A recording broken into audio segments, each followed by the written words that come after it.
धागों से बांधा एहसास दिल के। হাই, কেমন আছো সবাই? এটা ছিল রাখির দিন সকালবেলা।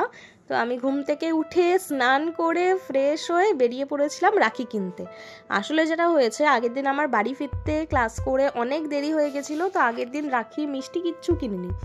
রাখি কিনে তারপর চলে গেছিলাম রোজেতে। রোজ থেকে যে পেস্ট্রিটা ভালো লাগলো সেটা কিনে নিয়েছি ভাই, দাদা আর বোনদের জন্য। তারপর চলে গেছিলাম মিষ্টির দোকানে মিষ্টি কিনতে। মিষ্টির সংখ্যা খুবই কম পড়েছিল, কারণ সব মিষ্টি শেষ হয়ে গেছে। আমাকে বলেছে আমি খুব লেট, কারণ আমি 11:30টায় প্রায় কিনতে গেছিলাম। যাই হোক, তো তারপর চলে এসে প্লেট সাজিয়ে নিলাম, নিয়ে বসে পড়লাম রাখি পরাতে। তো ফার্স্টে ভাইকে রাখি পরিয়ে নিলাম, আর তারপর দাদাকে। আর আমি জানি না রাখিতে এরকম প্রদীপ জ্বালিয়ে তার দেয় কিনা ভাই ফোটার মতো, বাট ঠিক আছে, ওই আর কি, মানে কিছুটা মিক্স আপ করে একটা রিচুয়াল করে দিলাম।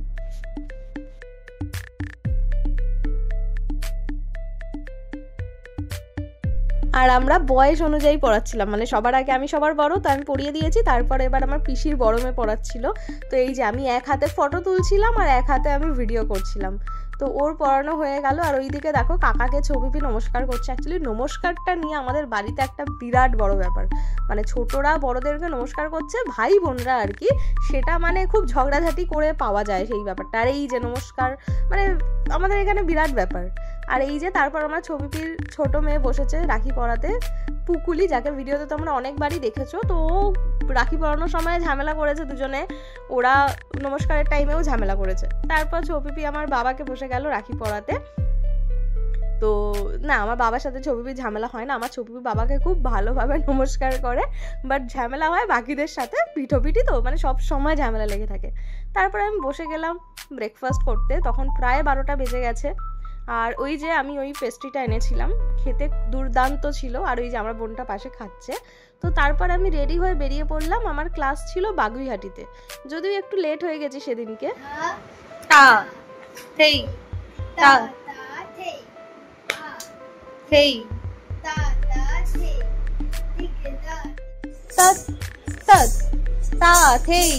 তত আ থেই থেই তত তা থেই থেই তত আ থেই থেই তত তিগদা তিগি তিগি থেই তিগদা তিগি তিগি থেই তিগদা তিগি তিগি ধা।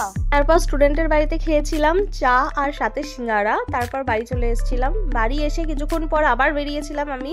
ফার্স্টে গেছিলাম হাতিবাগানে, কারণ আমার ডান্স ভিডিও করার জন্য একটা ড্রেস কেনার ছিল। তো হাতিবাগানে চলে গেলাম। হাতিবাগানে গিয়ে অনেক খুঁজে লাস্টে এই জামাটা আমার খুব পছন্দ হলো। আর আমার যেহেতু একটা হোয়াইট কালারেরই জামা দরকার ছিল, প্লাস আমি একটু ঘেরওয়ালা এরকমই চাইছিলাম, তো আমার বেশ ভালো লাগলো। প্লাস ভিনেকও পেয়ে গেছি, তো নিয়ে ওখান থেকে বেরিয়ে গেলাম। এবার যাচ্ছিলাম স্প্ল্যানেটে। তো এই আকাশটা দেখো, এই গোধূলির টাইমে আমার আকাশটা আর এই লাইটটা এত সুন্দর লাগে। আমি জানি তোমাদেরও অনেকের ভালো লাগে, তবে মানে আমার অসাধারণ লাগে। আর এই গোধূলির আলোতে কখনো যদি সময় পাও, কাউকে দেখো, মানে কোনো মানুষকে, তাহলে দেখবে স্কিনটা অসাধারণ লাগে দেখতে। যাই হোক, তারপর স্প্ল্যানেটে গেছিলাম, কারণ আমার অ্যাকচুয়ালি একটা ড্রেস আগের দিন কিনেছিলাম, যেটা সাইজের গন্ডগোল হয়েছিল, সেটাকে পাল্টে অন্য ড্রেস নিতে হলো, তাই স্প্ল্যানেটে গেছিলাম। আর স্প্ল্যানেট থেকে ফেরার পথে ভিক্টোরিয়া হয়ে ফিরছিলাম, আর ভিক্টোরিয়ার এই সুন্দর লাইটিংটা দেখে আমি না দাঁড়িয়ে থাকতে পারলাম না। তো ভিক্টোরিয়ার সামনে একটু দাঁড়িয়েছিলাম, ভিক্টোরিয়ার লাইটিংয়ের ভিডিওটা একটু তুললাম, তুলে তারপর আবার বেরিয়ে পড়লাম। তো আমি আমার অফিসের সামনের রাস্তা দিয়ে এবার চলে যাচ্ছি বাড়ি। প্রথমে ভেবেছিলাম এই রাস্তাটায় ঢুকবে, বাট তারপর আমার র্যাপিডোওয়ালা ওই রাস্তাটায় না ঢুকে আমাকে সামনের রাস্তা দিয়ে এগিয়ে নিয়ে চলে গেল। তো যাই হোক, তারপর চলে এলাম বাড়ি। বাড়ি এসে দেখো এই জামাটা পরে দেখছিলাম ঠিক আছে কিনা। এটাই আমি চেঞ্জ করে কিনেছি স্প্ল্যানেট থেকে। কেমন হয়েছে জানিও। ভিডিওটা ভালো লাগলে লাইক করো। টাটা।